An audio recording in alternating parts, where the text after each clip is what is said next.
What's up, guys? We're the Farooqi Brothers back with the Built Different stream after a little hiatus. We were on vacation, enjoying Disney World and Universal Studios. You can check that vlog out at the video right before this one, but we're back in the swing of things, and there's a lot of stuff that we missed over the last 2 weeks, especially a new release with Shang-Chi. So we're going to talk about all that right now. So let's start with that first topic, and it's the movie of the week, the next Marvel movie. So Shang-Chi, let's talk about it. Xian, what did you think about this movie?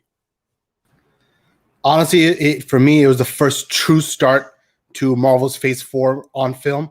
I know technically Black Widow isn't that what it says also on the banner? That's true. Yeah. And a lot of people say that, technically Black Widow was the first, but because of the timeline of the story and where it takes place, and a movie that should have really released many years ago, it didn't really feel like it would start something new. Like, we got that feeling from WandaVision, like, all right, this is something new. Marvel's moving in a new direction, a new place. And now with Shang-Chi, that felt just the same, but on the film level. And honestly, I thought it was a really great film. The action was some of the best from any Marvel film, especially in terms of the hand-to-hand combat. I've said this before on Twitter that it's like, for me, it was the best hand-to-hand combat we've seen from Marvel since Daredevil. So, like, that's where the bar is. So they actually did a really great job with that. And, of course, the story and the acting and everybody did a really great job. The soundtrack was also really amazing, like the score, I mean. So I think they really came out of the gate pretty strong with a brand new hero. And we know Marvel, when they introduce something, they want to do it big. They want to do it really great. So then it sticks, and they just really knocked it out of the park with Shang-Chi, in my opinion. And overall, I thought it was a really great movie. There's very few gripes I have with it, to be honest. And CGI on all the levels, they really hit the mark. So I thought it was a great first start to this era of like the new Avengers to come and to be introduced to the Marvel Cinematic Universe.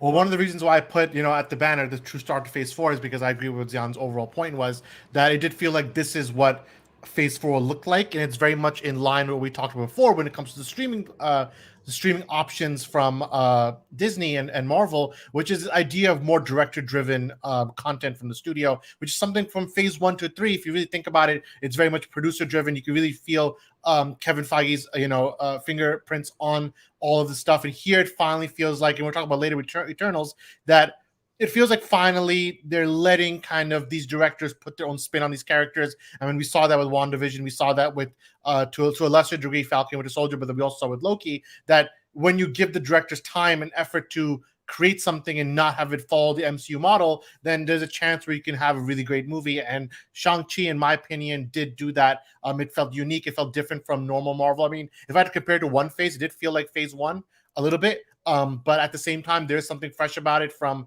a character perspective, from a writing perspective, from a visual perspective. A lot of things are different. I will admit that from a cinematography level, outside the third act, they do kind of fall into some of the Marvel trap of the gray concrete cinematography. So it's not perfect, but there is a lot of steps that are taken to make it better. As a critic itself, so looking at the movie, you can catch my full written review where I kind of went through it more beat by beat. But I did think the first act of this movie was the weakest.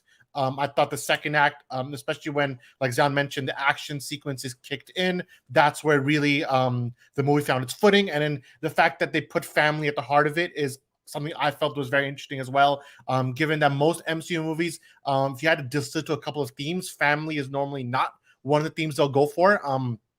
Sometimes aggressively, as we see with Spider-Man, where they don't even refuse to acknowledge Uncle Ben and stuff like that. So for this movie, family's at the heart of it, the relationship between Shang and his father, the Mandarin, and then the relationship with his mother and his sister. These things all kind of come together in a way that's unique for the MCU. So all those levels I commend it for. I think, of course, you put Aquafina in there. She's there for comedy relief. Sometimes I felt like some of that comedy wasn't landing 100% with me. But again, overall, I think the movie was pretty good. I liked it more than Black Widow. So for me, I would say this is a great way to really begin what Phase 4's overall message would be for the MCU. Samir, what about you? Yeah, I agree with both of you. I think this movie was definitely flying under the radar because Shang-Chi is so unheard of, and because the trailers did not look as good. But when I was watching the movie, I felt like it really felt like the first Aquaman movie, and it was pretty good. I liked the third act. I think they ended it well. especially with his arc with his father, where he was talking about he accepted that he was gonna kill him, but then that's not really how it went, and he came to terms with his father at the end. So I thought it was pretty good. Yeah, it's funny you mentioned Aquaman because that's something I think I told Zion and a couple other people after I saw the movie. I said that this movie reminds me of Aquaman in many ways in terms of some of the beats and some of the family angles that they were presenting, including a very heavy CGI third act. Most of the third act, which was actually not in the trailers, and that's like kind of the next thing I wanted to segue to because the marketing of this movie, as Samir quickly alluded to, was not it does not go hand in hand with what the actual movie was. And if I had to be personal, when I was watching these trailers, I thought the movie would be kind of average, if not below average. I thought this is going to be something that it just kind of fly under the radar, like, all right, they got it out of the way. But I was pleasantly surprised that the real movie, the real kind of greatness that this movie has, was not in the trailers at all, which opens a wider conversation about, what's the fine line between showing too much and then you overmarket a movie, like Black Widow, I think, where they show a lot of it in the trailers, or a movie like this where you really hide all the main stuff in the movie, and when you actually go, it feels like you're watching something new. But Umar, I know you have a take on this one. Like, what do you think about the overall marketing of this movie and then where it's standing right now?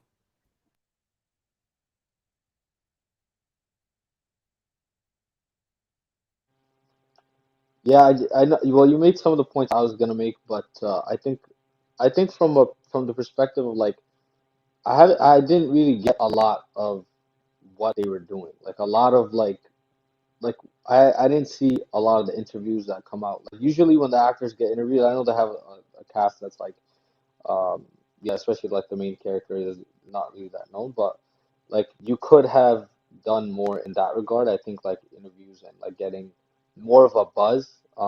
And it also wasn't covered as much as like the other movies. Obviously, you don't expect it to be covered like Avengers Infinity War, something crazy, but you do. I did expect them to like do more than what was given to us. And obviously the trailers, to me, in my opinion, like the trailers weren't like the trailers didn't grab me like that. For me, I thought the trailers kind of were just mid. I was expecting a mid movie. But as you guys said, it was a pleasant surprise. So I just feel like there was more to be done in that regard. Like the marketing just wasn't there, which sucks because you want these films to be successful, and I'm sure it will be successful because it's Marvel and they have a formula that works for them. Um, but just like my gripes with Apple, it's like it's like you could do more, you could do a lot more, and so it's like I just didn't feel it. Right, and you mentioned the marketing and what it leads to our overall box office. So I'll do a quick hit about the box office numbers. It did do 100 million worldwide this weekend, which is the second highest for any movie in the pandemic. The only thing that beat it was Black Widow. So again, the two Marvel movies are once again like right there top next to each other, which again leads to a bigger discussion of why the Suicide Squad pretty much flopped when it came out. I mean, it did only 30 million. Well, but to add to that point, we'll have to see actually how it does going forward because with Black Widow, it crashed and burned after like the first 2 weeks, and people blamed it on the dual release on streaming. But now that Shang-Chi's an exclusive to theaters, at least for now, we'll see if that it rides that box office wave.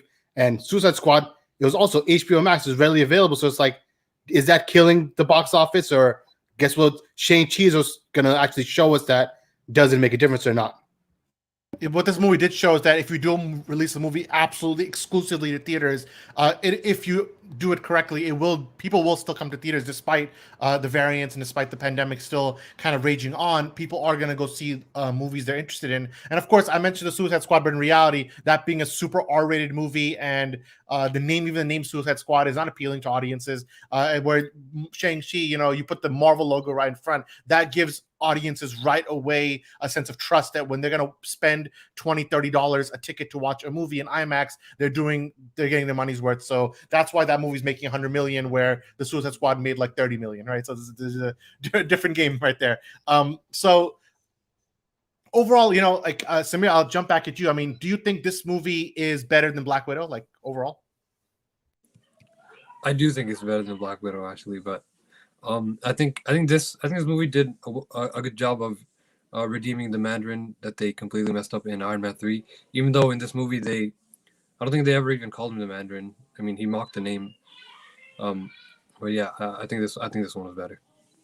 I was gonna say that was actually one of the most interesting kind of like little twists in the movie where you see the original Mandarin from Iron Man 3, and he's basically just a clown for the real guy, you know, and he's like basically kind of keeping him in a dungeon that, you know what, you tried to be me, and now I'm going to show you what it is like when you're actually under my presence, right? So that I found was very interesting. And the actual Mandarin character, I mean, he was, in my opinion, the best character in the movie. I think he's better than actually the main character in Shang himself. I think his overall arc is much more interesting, like the way he kind of met his wife and how that kind of worked out, how it changed his persona, him being like this warlord beforehand. I think his character writing was by far the best. And I make this point before where Marvel is very good at doing heroes, but very bad at doing villains most of the time. I mean, when you look at every single MCU's main villain, really the only three that are good are Thanos, Winter Soldier, and I don't know, like who's the third one? Loki, right? So outside of those three, I would say every other villain. And Killmonger. Killmonger, and then I guess this would be like the fifth to wrap it up. Like these 5 of the 25 movies now, these are the ones that stand out. Everybody else is just forgettable. Yeah, and honestly, if I ask a general audience, if I ask Umar right now who's the main villain of Ant-Man 2, he's not gonna be able to answer it. So we know the villains are not that interesting. So, but yeah, this one, for once, I would say, listen, they're finally doing something with a very interesting villain. Because we just saw Black Widow. If someone put a gun to my head and asked me who the main villain of Black Widow is, I can't name them. So it's one of those things. Also, I can't believe Shrad went on. He gave like 4 villains, and he didn't give the best one they've ever had. Killmonger is by far the best villain in the entire MCU. He's better than Thanos for you? Easily. Of course, he's better than Thanos. What the hell? Actually, the villain thing is another reason. I mean, like from. Go on. Go ahead, Smir. I think the villain thing is another reason why this movie was better than Black Widow, because Taskmaster is a great character, but they completely ruined him or her. I mean, in Black Widow, they handled that terribly. Yeah, I remember Taskmaster was the villain. Rather, I forgot who the main villain was, like the guy at the top, you know, whoever the guy was. All right, so I want to say a name, but if I say it wrong, then you guys are gonna roast me, so I can't even say it. You know, we have to remember to be able to roast you. We don't remember. I just know what he looks like. I was literally gonna say Grigorovich, even though that's from Harry Potter. All right, but yeah, it's something like it's a Vitch in the end of it. All right, but I think hopefully. All right, so yeah, I mean, yeah, I'll let it be right there. All right, quick, give me your scores before we move on to the next thing. If you had to give Shang-Chi a score out of 5, as you know, my review, I gave it 4 out of 5, so it's a pretty high score for an MCU movie. For me, most of my MCU movies end up being that 3.5 range. This one actually gave it a full 4. So you guys can follow up. Zian, what would you give this movie out of 5? I agree. I also gave it 4. I think 4 is perfectly fair. I agree. Samir? 4 to 5. All of us are gonna give it a 4. All right, so yeah, so I mean, this shows like all of us usually agree for once. I mean, actually, we normally agree, but I would say we agreed on this one, which is pretty good, I think. And if you haven't seen the movie, I would recommend you go check it out. I think it's an interesting start to Phase 4. And as we're going to talk later in this exact stream, there's definitely more to talk about with Marvel's going. Our boy Robotic Uzi gave it a 4.5, so even higher than us. So let's jump from the DC world, from the Marvel world into the DC world, and let's talk about Aquaman 2's stealth suits. This has happened, I don't know, less than 5 minutes ago, or not. I'm being exaggerating. Happened last half an hour, where James Wan and Jason Momoa shared a photo on Instagram of not only the returning suit of Aquaman from the first movie, but a brand new stealth suit. And I will put it right now. Just bear with me as I do so. But Zian, while we're waiting on me to find this picture, because I don't know where I don't have it on hand, what did you think about the suit? I'm gonna be honest. The first thing I thought of was Far From Home, which obviously isn't a good comparison, but it's like, yeah, like he had his like night monkey suit or whatever, and that for some reason that's the first thing that came in my head, because like, oh yeah, black stealth suit, which is different from his regular, very bright, very colorful suit, and I think it's fine. It wasn't anything really crazy to me. I mean, he showed his original costume better. I actually liked that more. This looks like kind of like what he wore in like Justice League, but without the armor. Like this is what he's wearing under the armor pieces. That's what like came to my head of what it looked like. But it's like, you know, it's fine. Like it's nothing, doesn't stand out like something too crazy to me. but it's nothing bad either. I think it was cool. I actually like his regular costume better. Umar, what did you make of this costume? Yeah, what did you make of this costume? Pretty one simple answer question. Yeah, no, I think it was more from a marketing perspective because when you put him in the stealth suit, um, it gets people curious of why he would need the stealth suit, right? Because he's king, so like, what does he need another suit for? You know what I mean? And so I think it was more to do with that rather than the suit itself. Obviously, the suit, I agree with Jan. It's all right. It looks like it looks like Under Armour, even though it's very similar to his main suit, um, minus like the gloves. And so it's nice, but I would have liked to see like something more, like I would have liked to see like something more like more, with more depth. Like you could put some um Atlantean script or some see if they just went even more detailed in that world, like kind of. But it's still nice. It's still cool to see, and I'm more interested in like the story aspect of it, of like why is he wearing that suit in the first place.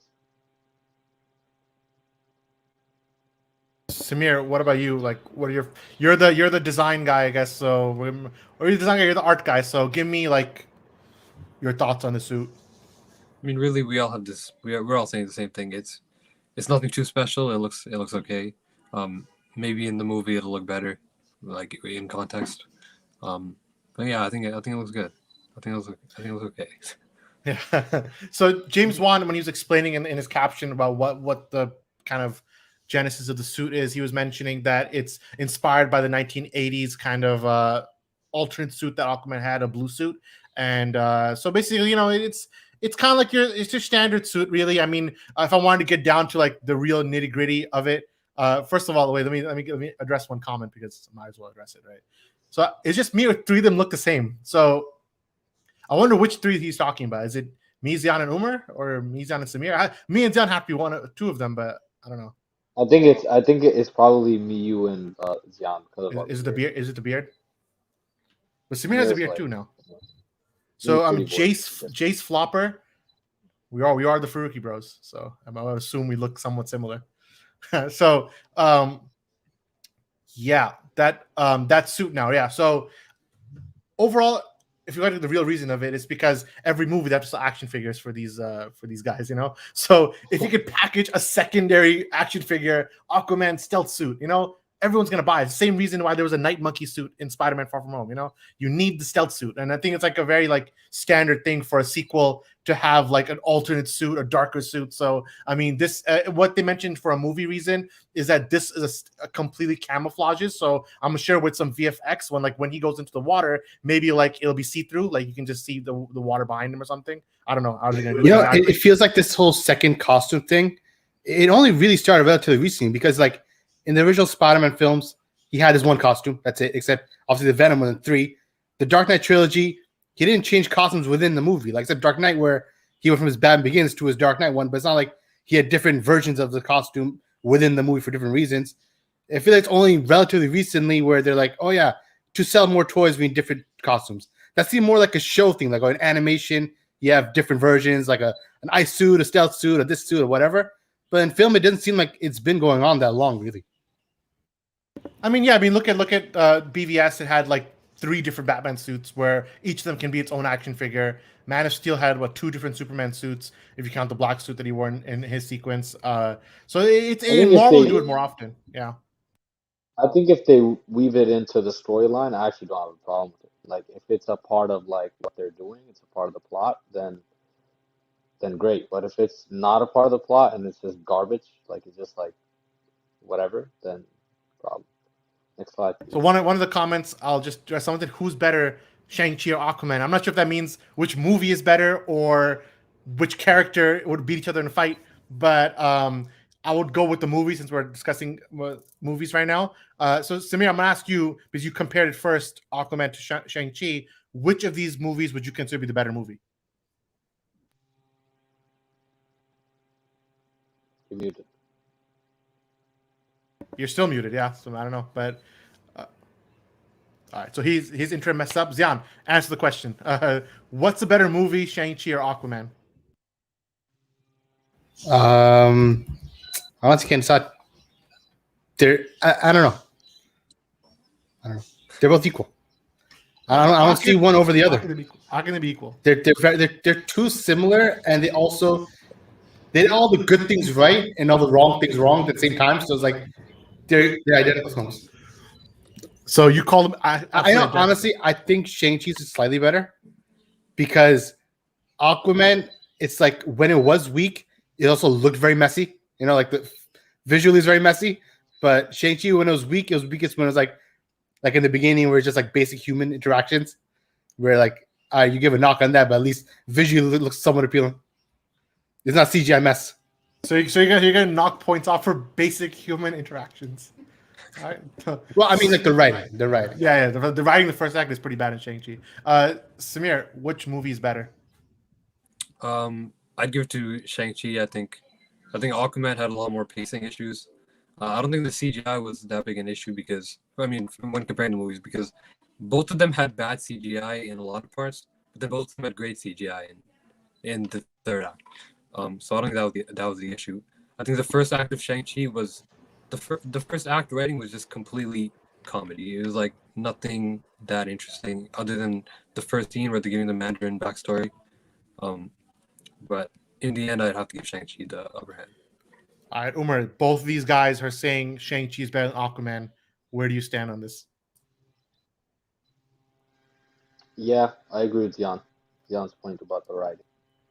I think that's where the So all you guys are saying Shang-Chi Aquaman is had better. some dumb scenes, man. Aquaman had some dumb scenes, man. Yeah, I think the dumbest scenes in Shang-Chi are the first act, but if I had to give my opinion, I think it's much closer. They're like very similar movies, so it turns out which character you like more. I like Aquaman more as a character than Shang-Chi, but Shang-Chi is better as a movie, you know, like as a film. Yeah, as a film, like if you just tear it down to writing, performance, all that stuff, I think Shang-Chi was better. If you then tear down to CGI, who embodies their character more? Jason Momoa or the Shang-Chi, the guy? I think Jason. I like Jason more in the character, but Danny and Shang-Chi never had another live action, so this is your Shang-Chi is barely even shown in animation, so he's not just a new character in a sense of like, oh, he's never been on movies before, but he's very new to the majority of audiences. Whereas Aquaman, everyone knows Aquaman, even if you don't like Aquaman or thought he's a silly character, you would know the name Aquaman. Where the name Shang-Chi, you might be like, who's this, right? So I think in that sense, Jason, because he has 2 movies, 3 if you count just like his 2 different movies, he has 3 kind of opportunities to show Aquaman. I think he so far has done better, but that's not to say that Simi didn't do a great job with Shang-Chi. So I thought you did fine. So I don't know. Let's see. So what movie's better? I might give the edge to Aquaman just a little bit, but then again, Shang-Chi's better as a film. So hey. And Total Man is Aquaman the water guy. So yeah. I actually think they did Shang-Chi the character better than they did Aquaman's character in the movie because when they're doing his childhood scenes in Aquaman, they're not very good. In fact, they're pretty bad. But the Shang-Chi background, his story of him growing up, I think that was done really well. I think they fleshed out his character really good. Yeah, there's nothing worse than the Aquaman's teenager and child scenes, in my opinion, like in that movie. Like especially teenager scenes, like that should not have been in the movie, but it was, and we'll have to deal with it. that it was. So Bruce Wayne is saying that nothing could be worse than Venom and Eddie Brock's interactions in Venom. Xian, do you have a hot take on this? I thought that them walking in or to the sunset in the end of the movie where Eminem's song started, the walkaway banter at the end. Walkway banter, yeah. So I actually I disagree. I thought they were funny. I like the interaction between them. Like that's what made it down. The funniest parts of the movie were their interactions. Otherwise, when they're trying to be serious, it actually was bad, in my opinion. Or it's like it didn't fit. Like the movie works better as like a dark comedy than as a dark movie. Anytime that movie tried to be serious, I couldn't take it seriously personally. I got pulled out of the movie a little bit, but I don't know. We're not gonna dwell on it too long. So let's move from Aquaman to the Eternals. Well, actually, I have one. We have a couple more comments. So So people need to be nicer to Venom. Venom was good. So that would start a whole spark of debate that we can't even have in half an hour. But this one, both movies are an adventure and a touch of family stories. And Aquaman is the better character. In Shang's defense, we saw very little of his character as a hero. It was just the beginning. Yeah, so again, the similarities between these two movies is very palpable. And both me and Samir mentioned this in our opening kind of statements on the movie. So, hey, people debate DC or Marvel. I don't know. That kind of debate's kind of forever. So I wanted to talk, because we're talking a little bit about what director-driven Marvel could look like, and we talked about streaming, and we talked about Shang-Chi. So I wanted to make the next topic about the Eternals, because this came out while we were on vacation, so we actually missed covering it fully. So I wanted to give it just a couple of minutes to see what we thought about the trailer itself, and just cinematically what it means for Marvel to be taking this specific step. So I'll start first.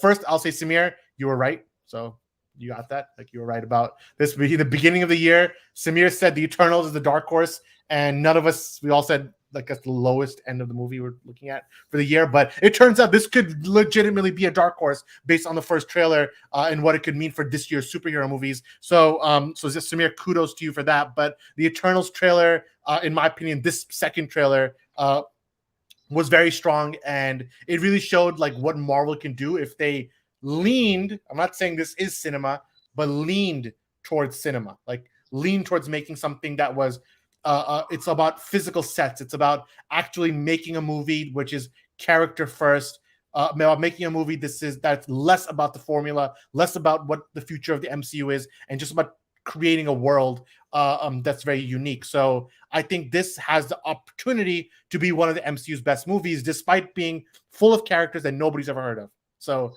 all that being said, like, that's a pretty big thing, and I think this movie has a chance to be pretty great just based on that trailer. Samir, you can revel in it. I mean, we never know; it could be bad when we watch it, but for now, it looks pretty good. So, do you have any extended thoughts on that? I think it was good. I've been excited for it from the beginning. I think Chloe Zhao has done a great job. Yeah, just by the trailers, you can see that she's done a great job with the cinematography. But yeah, I'm pretty excited for it. Zion, what about you? Yeah, honestly, like Samir, like I said, Samir's been pushing the Eternals train for so long, and I'll be honest, I didn't even watch the first trailer because I had that little interest in it. And then finally, Samir sat me down and like he said, "You have to watch the second trailer." So then we watched the second trailer together, and honestly, it was pretty good. Like, as far as trailers go, MCU is usually very campy or funny or corny. Like we just talked about Shang-Chi, like the trailers were like, compared to the movie, the trailer's just not good. But the trailer is actually really, really good. So my excitement's obviously built much more than it was before after seeing the trailer, and I'm much more like visually, just the score and everything you see in the trailers, that it is something different, is in being taken more seriously, I guess, than a usual typical Marvel film would be.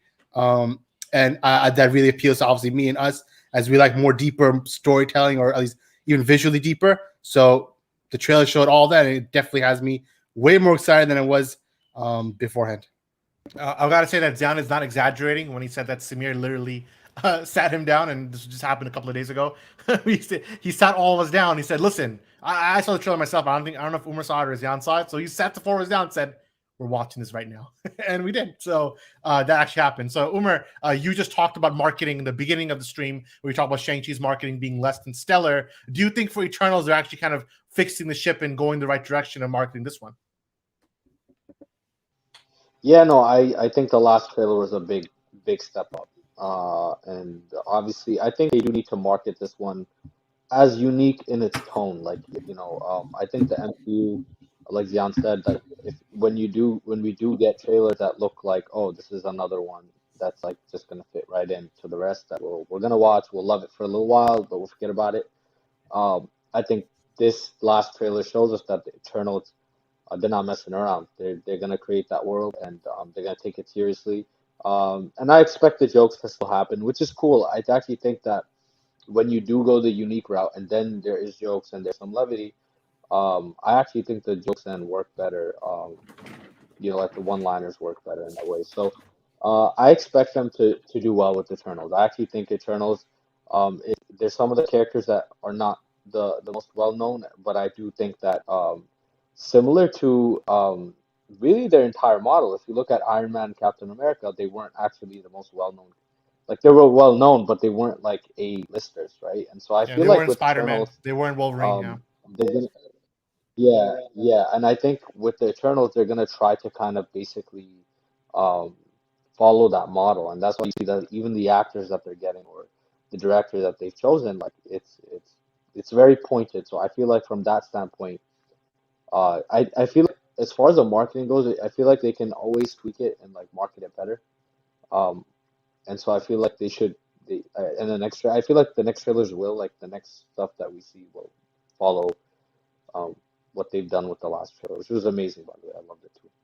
Yeah, I mean, you pack a bunch of A-list actors into roles that people know less of. So now the actors themselves are marketing machines, and then you could just funnel that way. And you bring a director who's obviously is award-winning in her own right. So you put these two things together, and you get a movie that's very possible to be the way it looks. And this is a bad example because the Marvel doesn't have an example that's equal to it. But I wanted to compare it to Guardians 1 in the sense of marketing, because Guardians 1, again, completely unknown characters. You're introducing a new franchise, and that's probably, in my opinion, probably James Gunn's best movie, where you put it together in a sense where you have the right actors, the right script, and it kind of flows in a sense where you do like the characters enough that you would go for a second movie. Now, again, the second movie not as great, but you still went to see it because the first movie hooked you in a sense to do it. So Eternals, I'm sure they're kind of trying to see if there could be a next mini franchise or what their role will be in the future of the MCU. So, yeah, so I'm pretty good with it as well. So let's keep moving on from this back to the DC world, and I want to talk about the Batman test screening. This is another set of rumors that came out while we were away, and I wanted to kind of touch on them briefly. So for the Batman, one of the big things that we were all wondering was that is Warner Brothers happy or unhappy with the current cut? The last time we broached this topic, we were discussing a rumor that said that Warner Bros. Actually unhappy with Matt Reeves' version, saying it was too dark. Well, if that rumor is to be believed, this test screening reaction would like bump that kind of stat line, because one of the main reactions said that this is a horror movie and that people in the audience were like gasping and in fear at some moments. So I don't know if that means there's a lot of jump scares where Batman just comes out at someone. I don't know how they're gonna be, what that means exactly, what kind of horror they're talking about. But a lot of people said this movie's brutal, it's dark, it's very, very dark. It's nearing a horror movie. There are some somewhat spoiler things, so I'm not even going to get into that, like what specific characters that they thought were great. But I think that the tone is what I wanted to set on, because if these reactions are to be believed, and then we think about some of the rumors that maybe Warner Brothers is a little iffy about how dark Matt Reeves is taking this movie, are we still confident that Matt Reeves might come back for the second movie or not? That's what I'm wondering. But for this movie, I think we've been saying like there are only a few movies that come out every 5-6 years which could be goated status. So I just like they have a chance to be goated, and this one has a chance to be goated if everything works the way it should. So Zian, you're the resident Batman fan. So what did you think about some of these test screening reactions, and are you more excited for the movie now? I'm definitely 1,000,000% more excited. I'm like, for a Batman movie, this is exactly what I wanted, because when you see the trailers, when you hear Marius talking about it, this is what I want to see. You want to see a very brutal, a scary Batman. Like at least scary to the villains. Like you want to see one that really, really incites fear. Like you have all of them that talk about it. Like the Dark Knight Trilogy loves talking about Batman being scary, but they rarely show it. Like they show it like in one scene of his entrance in Batman Begins, where they're afraid of him, but you really never see it again, and you don't see that at all in any Batman movie. So getting to see it in a very, very gritty, very brutal way will just elevate this film, elevates from a Batman experience to just another level. And that's actually more reason why I'm very, very scared for it, because we know how bad Warner Bros. Is with this. We know how reactionary they are, and they're just going to be so scared that people won't want to see this Batman, or they'll be too scared to see the Batman, that they'll mess it up, they'll get involved, they'll try to change things last minute, and it'll wind up as either not the true vision that Matt Reeves wanted, or some kind of Frankenstein version, which is going to hurt the movie, obviously. And that's just the one biggest fear, because like you said, it's like, it's a once generation thing. We felt that when we saw the Joker trail, it's like, okay, this seems different. This is like something else entirely. And the Batman feels the exact same way as the original Joker trail felt for me. So it's like, don't change it. Let it be what it is. Like, take a chance on the director, take a chance on the movie and the writing, and like, you can only hope Warner Brothers won't be reactionary and mess it up. But because if it comes out in its true nature, it will be, in my opinion, the greatest superhero film of all time. So with a bar that high, you and a studio as bad as Warner Brothers, you are scared as a Batman fan that they will get in and mess something up and ruin what could have been something generationally special. I think that they did do reshoots for this movie. We don't know how much or what the extent of reshoots are, because reshoots are common for movies, especially blockbusters. But it's also worth noting that some of the rumors say that there's another Batman test screening coming in the next week or two. And the question is, will that be a different movie? Because remember, we saw this with Air, Suicide Squad. There's a lot of movies where they'll show two different cuts back to back to different audiences, and then they'll see who's liking what movie. So the question is this second proposed test screening, is it going to be the exact same version as the first one, or are we seeing a lighter cut or a studio cut, and then they'll see studio cut versus Matt Reeves cut and which one is going to win that kind of debate. But this is something that studios do often. They will put two cuts back to back and let the audience choose which one they like more, and this audience being just a random group. For those of you who don't know how test screenings work, they would invite people to a anonymous movie. The movie has no name, no nothing. You would sign NDAs that you can't talk about what the movie is. And you cannot spoil anything, so it's a full kind of legally thing. And you don't know the movie you're watching, so you sit down, and then the movie starts, and whatever it is, it is. And just so happens those lucky people in that theater got to see Batman, with the working cut of this Batman early, and I'm sure they were like very excited because that's like hitting the jackpot of test screening. So they saw it. Some of them said they were really afraid. Some of them thought it was just great, but mostly overall it was just a very good reaction. So hopefully this is the cut that ends up going through. But I don't know, Homer, what do you think about all this? I think horror is a bit much. I do think that there's a way to make it, there's a way to market even if it is horror, like maybe use the word thriller.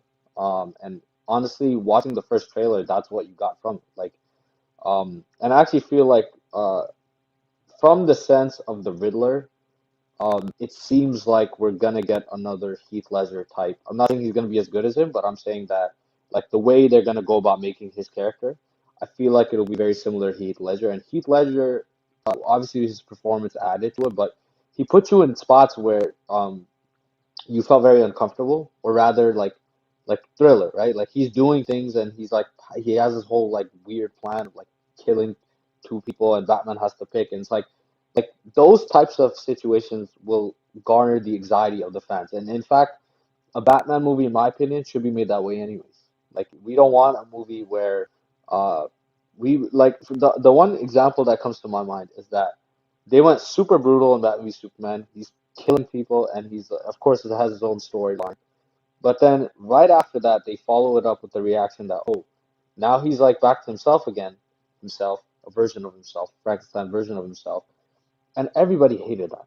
Like I don't know a single person that said like, "Oh wow, that man's all of a sudden he's so hopeful, we love him so much." Now he's cracking jokes about how he's bleeding. Like you have to make character serious now, and this is why I feel like Michael Keaton actually gonna struggle with that donut crap is true. Like the Batman for the past little while has been very serious, and the one place where I agree with Jan a lot is like the one thing we really haven't seen from a Batman is like the point of view where the camera is showing why people are afraid of him, rather than like, showing that the okay, people are afraid of him and stuff. Like when he that last bit in the trailer where he like basically murks the guy and then he says vengeance. And even that last shot of him where they show like everyone and then he like comes up into the screen, that type of horror is fine. I feel like even people that are not really like, I'm not a horror guy. I hate horror. But that type of thriller or those type of shots that are gonna make people gasp, especially if you add jump scares, which they probably will, that's worth it in my opinion. I feel like that's the version of Batman we haven't seen. So you're gonna get a unique version. And I feel like Tom Holland's Spider-Man is a really great example of how don't make it cookie cutter. Make sure you're doing something new, like like the performance wise. Um, and if Robert Pattinson is just gonna copy the voice of Christian Bale, then you're gonna have to do these types of things to make it, to make it more appealing than just like we're getting the same thing. even though he's Yeah. not. I know he's not doing that. But Yeah, my thing of horror, I think also like Zion mentioned, Batman Begins, where Scarecrow, again, a fear villain, is like looking up and he's like, oh, the Batman is here, and then another scene equivalent would be in BVS where the police officer is walking in and he's like looking around and the camera's angled in his perspective, so when he looks up and he sees Batman hanging on a wall in the corner, then right away you can remember that's like the feel of horror that you get thrown at you pretty quickly. So like those two things are kind of like a good indication of how it might go. But Samir, in your opinion, like are you more or less excited for the movie after these like alleged test screening reactions? I'm more excited. I mean, I'm into horror. I don't know what kind of horror this would be. Probably thriller. I hope this gets the Joker treatment where they put the faith in the director and they just put the movie out there. And Joker did incredibly successful. So if this gets that treatment, then it'll be great. I don't know why Warner Bros. Would interfere for this one when it's not really the main DCEU. So yeah, hopefully they just put out Matt Reeves' vision.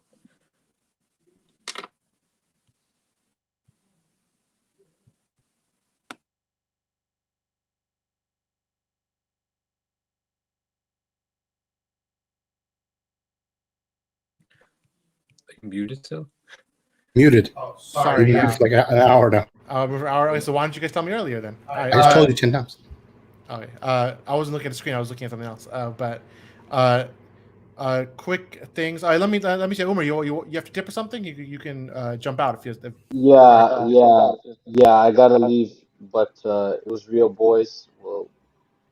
We'll redo it next time. Peace out. redo it. You may do another one. I too. All right. So it was not Smears. I had two in the middle of the stream. All right. So the three of us will kind of crank out this last topic. So Doctor Strange 2. There are some rumors that some Fox X-Men characters might be showing up. So I want to do a quick rapid round. I think we'll wrap this in the 45-minute mark. So 3 minutes. Let's see if we can kind of do this topic quickly. The Fox X-Men characters, I mean, there's a rumor going around that Professor X or even Magneto might have a role in Doctor Strange 2, it being Multiverse of Madness. And the rumor centering on how Sony's kind of No Way Home is going to bridge together all those original Spider-Man movies and put all the Sony movies under the MCU umbrella. This movie might just put all the Fox movies under the umbrella. So I would kind of give a quick, simple prompt. It's just a rumor right now.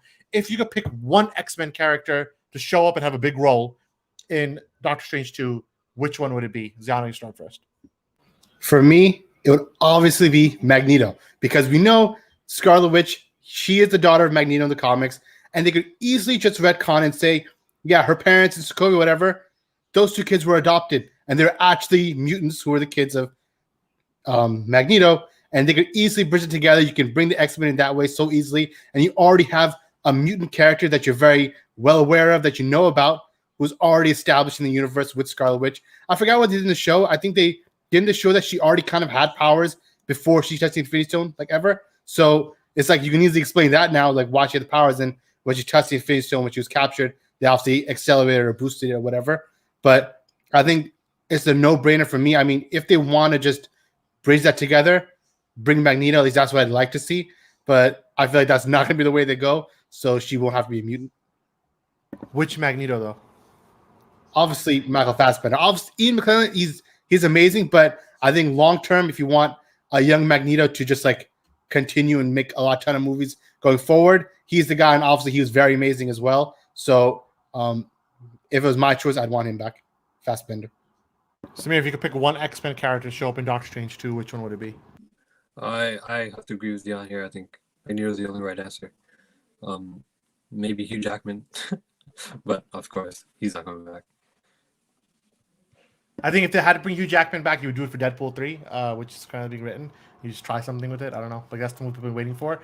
But for this one, again, boring. I agree with you guys too. Magneto is the best option to come to this movie, only because Scarlet Witch is in it in her role. I mean, it would just make her character a billion times better. It would make Magneto's character better. But I do think if I had to pick someone alternate, I would pick James McAvoy's Professor X. And I would think that Professor X shows up, or like whatever way they do it. Like, imagine Doctor Strange is like meditating, or he's trying to like put the multiverse together, and then Professor X is also like in his chamber, and he's also trying to like use his mind and stuff like that. And they cross paths, and him and Doctor Strange have like a full conversation or something. That'd be sick. or if they can kind of bring him in some way to fight the main villain, whoever it's going to be, I think it would be great. Like, let's say Scarlet Witch is the main villain. She's out of control after, like, going through the book and whatever she's like working on, and she realizes her destiny as being what she is.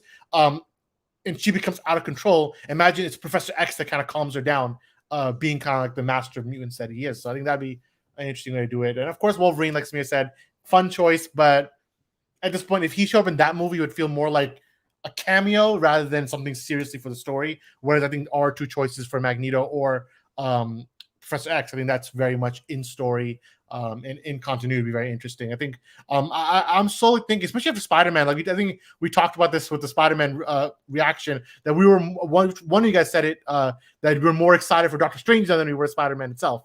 And that's kind of the feeling that we got out of, that I'm getting out of this now too. I feel like Doctor Strange 2 could be one of the better movies in MCU Phase 4. But yeah, so I don't have any funny pictures. I don't have any memes. I have nothing on me that is discernible. I don't know. You want to talk about which of these is the best? Did we do this one already? I have no idea if we did this or not. All right, just do it quickly. Samir, what's the best and the worst of this group? From the ones you've eaten, because like we didn't eat Arby's, that kind of stuff. So yeah, from the ones I've had, I'd probably say either Burger King or McDonald's is the best one, and the worst one would probably be Panda Express, because I could only have one thing from there, and it was pretty bad, and we had it in an airport, so it was not good. All right, so Zian, what about you? I mean, which is the best and which is the worst?